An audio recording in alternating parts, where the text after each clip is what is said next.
घाट के किनारे एक साधु अपना डेरा डाले हुए था। वह वहीं बैठा रहता और एकाएक चिल्ला उठता, जो चाहोगे सो पाओगे। कई लोग उस रास्ते से गुजरते थे। उसे ऐसा चिल्लाते देख लोग उसे पागल समझ लेते थे। कई लोग उस पर हंसते तो कई लोग उसका मजाक बनाते। फिर एक दिन एक युवक उसी रास्ते से गुजरा।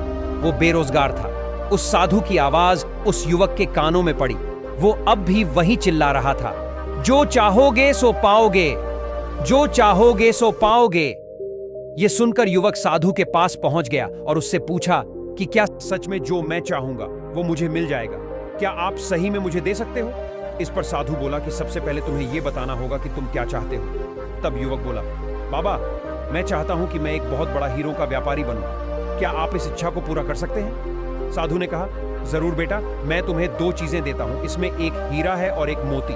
इनसे तुम जितने चाहें हीरे मोती बना सकते हो। यह सुनकर युवक बेहद खुश हो गया। साधु ने युवक से कहा कि वो अपनी दोनों हथेलियां आगे बढ़ाए। जैसा साधु ने कहा वैसा ही युवक ने किया। साधु ने युवक की पहली हथेली पर अपना हाथ रखा, फिर कहा कि यह सबसे अनमोल हीरा है। इससे तुम जितने चाहें हीरे बना सकते हो।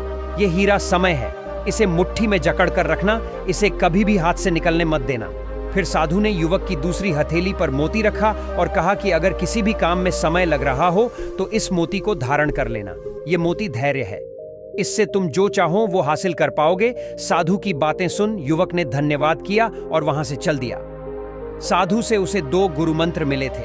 उसने सोच लिया था कि वो समय नहीं गवाएगा और धैर्य से काम लेगा।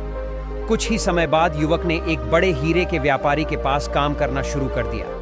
वह व्यवसाय का हर काम सीखता चला गया और कुछ समय बाद हीरे का बड़ा व्यापारी बन गया। आपको यह कहानी कैसी लगी?